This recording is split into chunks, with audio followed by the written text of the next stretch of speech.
قرآن مجید کی سورہ توبہ ہے، پارہ 10 ہے اور آیت نمبر 18 ہے۔ ارشاد فرمایا انما یأمر مساجد اللہ من آمن باللہ والیوم الآخر۔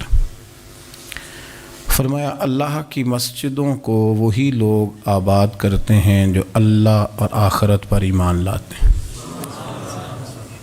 پھر فرمایا وَأَقَامَ الصَّلَاةَ وَآتَى الزَّكَاةَ، جو نماز قائم کرتے ہیں اور زکوٰۃ ادا کرتے ہیں۔ وَلَمْ يَخْشَ إِلَّا اللَّهُ، اور سوائے اللہ کے کسی سے ڈرتے نہیں۔ یہ لوگ اللہ کی مسجدوں کو آباد کرتے ہیں، نماز قائم کرنے والے، زکوٰۃ دینے والے، سوائے اللہ کے کسی کی رضا کو مقدم نہ کرنے والے، اور سب سے پہلے یہ کہ وہ اللہ اور آخرت پر جب ایمان مضبوط ہو جاتا ہے پھر مسجد کی طرف رجوع کرنا آسان ہو جاتا ہے۔ نبی کریم صلی اللہ تعالیٰ علیہ وسلم نے فرمایا ہے کہ اللہ تبارک و تعالیٰ نے مجھے جو فضیلتیں دی ہیں نا، ان میں سے ایک فضیلت یہ ہے کہ اللہ تعالیٰ نے میرے لیے ساری زمین کو مسجد بنا دی ہے۔ اس کا معنی یہ ہے کہ جہاں بھی نماز ادا کرو گے تمہاری نماز ہو جائے گی، لیکن وہ خاص حصہ، وہ خاص جگہ جو نماز کے لیے وقف کر دی جاتی ہے اس کو مسجد کہا جاتا ہے۔ مسجد کا لغوی معنی تو سجدہ گاہ کے، لیکن وہ خاص باؤنڈری جس کو مختص کر دیا جاتا ہے کہ یہاں نماز پڑھی جائے گی، اس کا نام مسجد ہے۔ مسجد سے پیار کرنا، مسجد کے ساتھ دلچسپی لینا، مسجد کے ساتھ دل لگانا، مسجد کی تزئین و آرائش میں، خدمت میں اپنے آپ کو شامل رکھنا، اور سب سے بڑھ کے یہ کہ مسجد کے ساتھ اپنے دل کو جوڑ کے رکھنا، یہ اہل ایمان کی علامت ہے۔ مسلمان کا روحانی رشتہ اللہ اور اس کے رسول صلی اللہ علیہ وسلم کے ساتھ ہے۔ آپ کا جس آدمی کے ساتھ رشتہ مضبوط ہوتا ہے آپ اس کے مکان کی طرف کھینچے چلے جاتے ہیں، کوشش کر کے جاتے ہیں کہ میرا بھائی سے ملنے کو دل کر رہا ہے، تو اس کی طرف توجہ ہو جاتی ہے، وقت نکالتے ہیں، ٹائم خرچ کرتے ہیں، پیسہ لگاتے ہیں، وہاں جاتے ہیں۔ بیٹی میں نے بیاہ دی ہے، اپنے گھر چلی گئی ہے، پر میرا ملنے کو دل کر رہا ہے، وقت فرصت سارا کچھ دیکھ کے وہاں پہنچ جاتے ہیں۔ اصل اس گھر جانا مقصود نہیں ہوتا، اصل تو بیٹی کی ملاقات مقصود ہوتی، اصل بھائی کا مکان دیکھنا مقصد نہیں، اصل تو بھائی کی ملاقات مقصد ہے۔ تو مسجد میں جب آپ آتے ہیں تو مقصود یہ ہے کہ میں اس جگہ جا رہا ہوں جسے رب کریم نے اپنا گھر قرار دیا ہے۔ اب اس گھر کے ساتھ دلچسپی، اس گھر کے ساتھ آپ کا تعلق مضبوط ہوتا چلا جاتا ہے۔ رسول کریم صلی اللہ علیہ وسلم نے فرمایا ہے کہ زمین پر جو گھر سب سے پہلے بنایا گیا، جو مسجد سب سے پہلے بنائی گئی، وہ بیت اللہ شریف، مسجد الحرام، اور فرمایا جب ساری دنیا فنا ہو جائے گی تو جو جگہیں باقی رہ جائیں گی وہ مسجدیں، وہ حصہ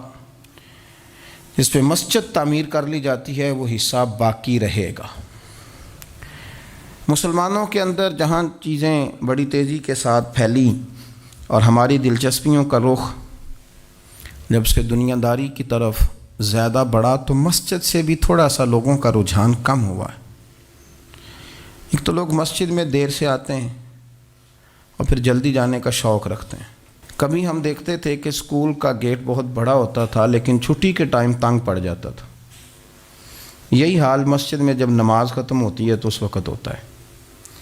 پتہ نہیں کتنے ضروری کام ہیں جو پیچھے ہیں، کون سی ایسی چیز ہے جو دھکیل رہی ہے۔ بچے تو اپنے آپ کو بڑی قید میں سمجھتے تھے اس لیے جایا کرتے تھے، لیکن مسجد سے اس تیزی سے نکلنا،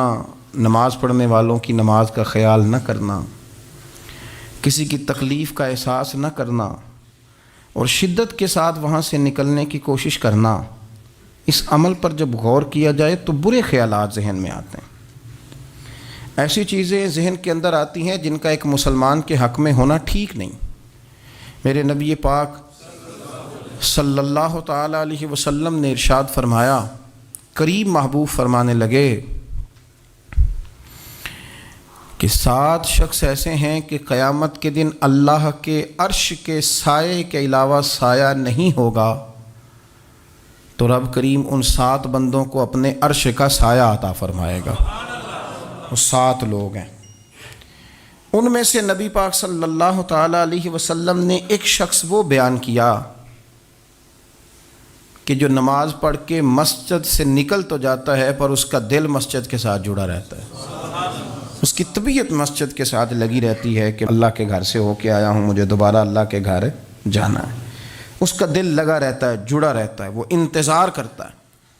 کہ دوبارہ کب میں نے مسجد میں جائیں۔ یہ رویہ نہیں اس کا ہونا چاہیے کہ وہ کہے اوہو سردیوں میں تو بس نماز ہی نماز رہ گئی ہے، اعتراض نہ کرتا پھرے، بلکہ وہ اس کا دل جڑا رہے۔ مسجد کے ساتھ جو خاص رشتہ ہے، بخاری مسلم میں حدیث ہے، نبی پاک صلی اللہ علیہ وسلم نے فرمایا، ویسے تو ساری زمین ہی اللہ کی ہے نا، للہ ما فی السماوات و ما فی الارض، زمین و آسمان میں جو کچھ بھی ہے وہ اللہ کا ہے، لیکن حضور فرماتے ہیں کہ خطہ زمین پر جو جگہ رب کو سب سے زیادہ پیاری جگہ، ساری اللہ کی ہے، پر جو اللہ کو سب سے پیارا ٹکڑا ہے وہ جگہ ہے جہاں مسجد بنا دی جاتی ہے۔ وہ خاص خطہ، آپ ذرا حدیث کے لفظوں پر غور کریں، فرمایا احب البلاد، وہ اللہ کا محبوب ٹکڑا ہے زمین پر جہاں مسجد بنا دی جاتی ہے۔ وہ اب آپ اندازہ کریں کہ وہ پیسے کتنے قیمتی ہیں، جو کمائے کسی نے تھے، لگ مسجد میں گئے، اور محبوب کس کے ہو گئے؟ اللہ تعالیٰ کے۔ یعنی میرے تیرے کمائے ہوئے پیسے اللہ کے محبوب پیسے تب بنیں گے جب اللہ کے گھر میں خرچ ہو جائیں گے۔ تعمیر مسجد پر، تشکیل پر، فرمایا یہ سب سے زیادہ اللہ کو۔ اور سید عالم صلی اللہ تعالیٰ علیہ وآلہ وسلم نے ارشاد فرمایا کہ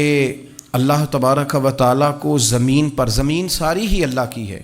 لیکن اللہ تبارک و تعالیٰ کی زمین پر جو جگہ اللہ کو ناپسند ہے وہ جگہ ہے جہاں بازار بنا دیا جاتا ہے، جہاں مارکیٹیں بنتی ہیں، جہاں لوگوں کے ساتھ ظلم ہوتا ہے، دھوکے ہوتے ہیں، جھوٹ بولا جاتا ہے۔ یہ بخاری مسلم کی حدیث۔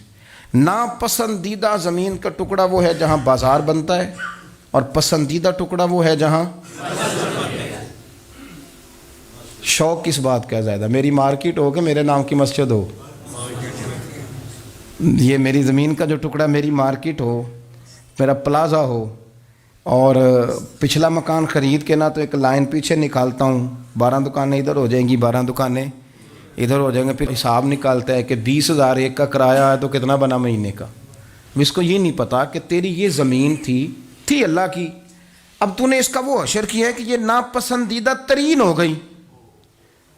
ناپسندیدہ ترین۔ اور اگر تیری ہی زمین ہو، اپنی خوش قسمتی تو دیکھیں کہ میری زمین، میرے پیسے، اور جب میں نے مسجد بنا دی تو وہ پیسے رب کے پیارے ہو گئے،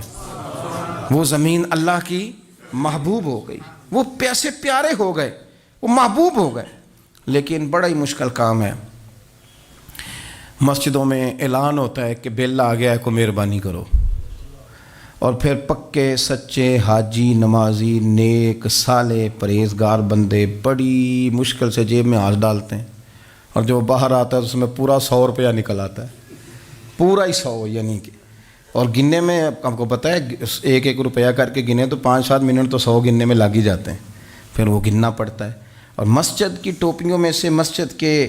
گلوں میں سے اکثر وہ لوٹ نکلتے ہیں جو دکاندار لیتا ہی نہیں، وہ کہتے ہیں اللہ کو دے آتے ہیں جا کے۔ دیکھیں اپنا رویہ اس لحاظ سے درست